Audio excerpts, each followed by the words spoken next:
ብዙ ኢንሲደንቶች ነበሩ። አንድ ሰው ኢንክሉዲንግ እኔ ራሴ ከመሬት ተነስቼ አይደለም ወይም ደግሞ አንድ ትንሽ ነገር አይደለችም ብሄድ ይሻለኛል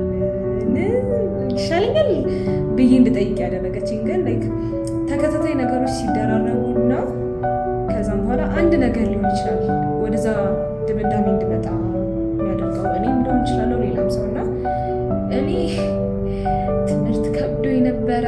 በጣም የሚያስጠላ ሴሚስተር ነበረ። እንደ ዲፓርትመንት የራሱ አርክቴክቸር ነው እና ፋይናንሻሊ ስትራግል አደርግ ነበረ።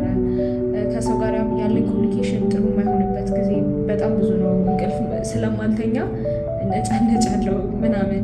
ከዛም በኋላ ነገሮች በጣም ተደራረቡ።